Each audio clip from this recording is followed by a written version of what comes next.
Hi guys, how you doing today? I hope all is well. I hope everything is coming up roses for you and all of that good stuff. Well, today I am going to discuss with you the literary device allusion. Allusion, not to be confused with illusion, which is Illusion. I'm discussing with you the literary device allusion. And an allusion is, as I put in the description, an indirect reference to another event, work, place, or personality that exists apart from the story you're reading, or whatever story that you're currently involved in. It's an indirect reference, all right? And it is made about well-known personalities or situations, and therefore it is something that is known. It is something that is known, so since it's known that there's no further explanation required, unless, of course, the person is not aware of that particular item that you're mentioning. For example, sometimes, let me see. I do this a lot, by the way. I make allusions a lot. So when I say same bat time, same bat channel, and I'm talking to someone much younger than myself, they don't even know what I'm talking about. So thus, even though it's really by definition, it's an illusion, because they don't know what I'm talking about, they will not get it, because I'm referring to Batman. All right, same bat channel. And back in the day, I used to look at Batman and Robin. And people are in my era, they know when you say same bat time and same bat channel, what you're referring to. But people nowadays, they look at you like, what are you talking about? Now, let me tell you something. Some of you people out there who think you stay younger forever. I don't consider myself old, by the way. I'm just older, but not old. And you younger folks who think you stay younger forever, I got news for you. You're going to get older.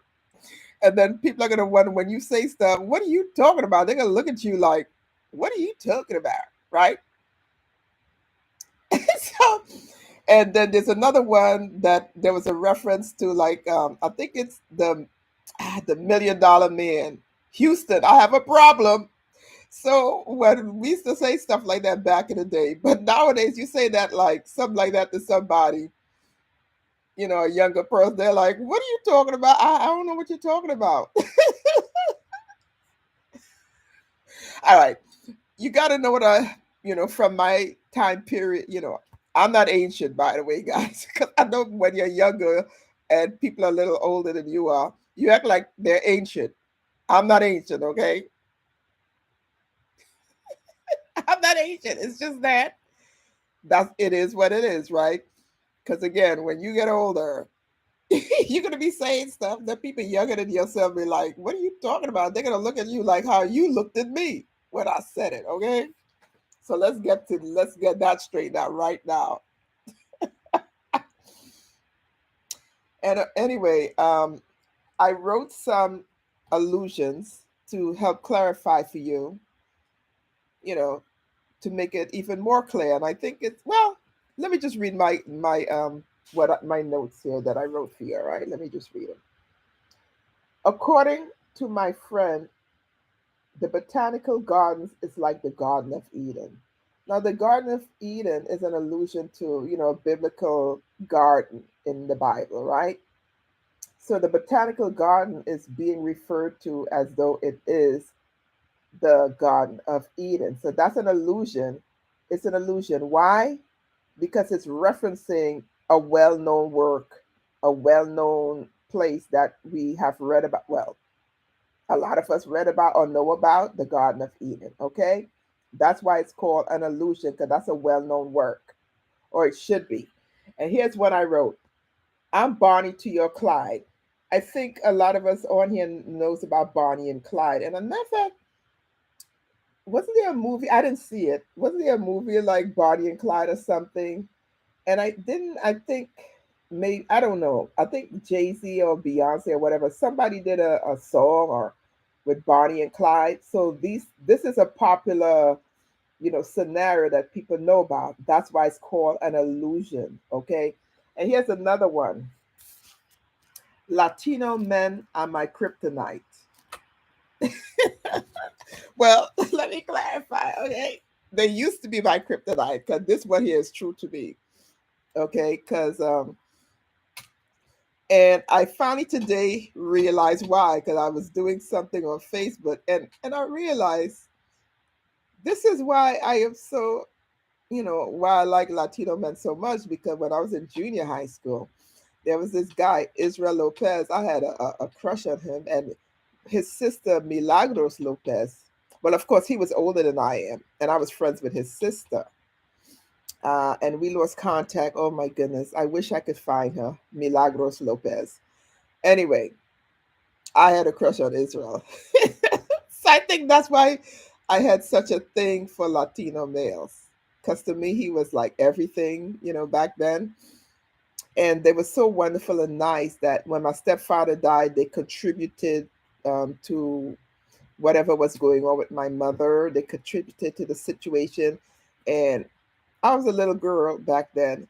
But, by the way, you know, when I was growing up, in comparison to the people now, let's say junior high school girls today are different to the junior high school girls when I was growing up. Because the world has changed so much in certain ways that they're more knowledgeable in things that I wasn't knowledgeable about when I was a junior high school student. So a junior high school age yesterday when I was in junior high school is a totally different junior high school person today. It's like north and south, poles apart. So the junior high schoolers today, they're into stuff that I personally would not have thought of when I was in junior high school, to be quite honest with you. So for me, my crush on Israel Lopez was quite, you know, like an innocent type thing. You understand what I'm trying to say? But nowadays, the girls nowadays, I think it would be a different level something, if I may say so myself. But yeah, I had a huge crush on Israel. I wonder if he knew that. I wonder if he probably did. He just ignored me because I was his sister's friend and I was a little girl. So I think that's why I had such a thing for Latino males. But anyway, Latino men are my kryptonite. That's what I wrote on my that's an illusion. Kryptonite has to do with Superman because I think everybody today, you have to be like living under a rock not to know who Superman is, right? And we all know that kryptonite is what messes with Superman, right? So this is considered an illusion because it's referencing kryptonite, which is attached to Superman. All right, so I think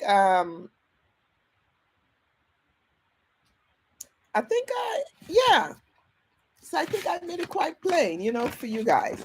As a matter of fact, religious illusions, those are the more prominent illusions, but that's not all the types of illusions there are. We have mythological illusions, which has to do with mythological stories and characters and personalities. And sometimes people would refer to them, which I did earlier on today. Um, so there are different ways that um, allusions are made. Mythological, you have that. Then you would have what's the other one? Historical allusions. Whenever people reference things in history, that would be considered historical allusions. All right, could be an event, like in history or personality in history. Like for instance, if someone say like, no, I don't want to say that because that's not my character. But there are people who didn't like. Well, there are quite a few presidents that people didn't like. You know, uh, so I don't even want to go there. So if people were to say, I am dumb like such and such, whoever, I left such and such, and you could insert the president of your choice, that's from in the past. So that would be considered an allusion. All right. Something in history, using the same style that I just shared with you from items I wrote, those would be considered an allusion. All right.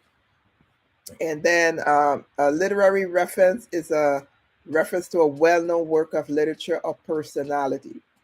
So, yeah, well, I actually did that with Bonnie and Clyde. That is like a well known personality. Okay. And yeah, okay, I think I have a good one here. The man was fighting his wife like they were in World War II. That is a good allusion. I just came up with that sentence because I want to make sure you understand what I'm saying. So let me create a name. Jeremy was fighting with his wife like they were in World War II. You see how that is? So whatever Jeremy and his wife are doing, it was like being in World War II. You see how that works, guys? All right, so I think I have made myself kind of clear, which is what I usually try to do. So just in case you're unclear about something, you can like send me a note. And remember to share, like, subscribe, and whatever the other lingos are. And share this with your teenagers. This will help them with their English regions. All right. And don't forget to visit my website, jkfstyles.com, jkfstyles.com, www.jkfstyles.com. I sometimes forget to even put it on this description here. I think I forgot to put it in. I think I did actually, because yeah. But I think you have a very good idea of what an illusion is, and I'm sure like every week, if not every day, you may even use an illusion yourself. You know what I'm saying? So as you go through your days and your weeks and your moments, and you remember, as you're speaking to people or you're reading a book, you're listening to the news, looking at a movie, looking at your soaps and whatever you look at, and you say, "Oh my God, that's an illusion. Oh my gosh, that's a metaphor. Oh my gosh, that's a simile. Oh my God, that's a paradox. That's an oxymoron." You know what I'm saying, guys? Try and identify the literary devices as you go through your day. And let me add, if I didn't, because I may not have mentioned it, allusion is a literary technique. So in the literary devices, we have elements and we have techniques, and I'll get into that another time. Right now, I just want you to understand what these devices mean. All right. And I also got to figure out, I'm going to try and figure out how to put my flyer on here. So if any of you are in the tri-state area here, you're invited. You're invited to, I think my computer is about to shut off because I think I just see some sort of prompt on there. Oh my gosh. So if we get cut off, no, it's not me. Know that something is going on, something is uploading on my computer, and it might cut us off. So yeah, I think I was mentioning because my show that I'm producing, December 7th, 8th, and 9th. If you're in town, if you're in the tri-state area, you'll find it on Eventbrite, and it's called Destiny in the Ground. You know what? I'm going to type the title of my play if I remember it.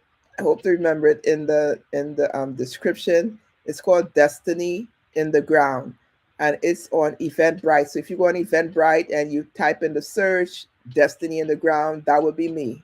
That would be my play, and it's December 7th, 8th, and 9th. So you're welcome to come, buy the tickets and come.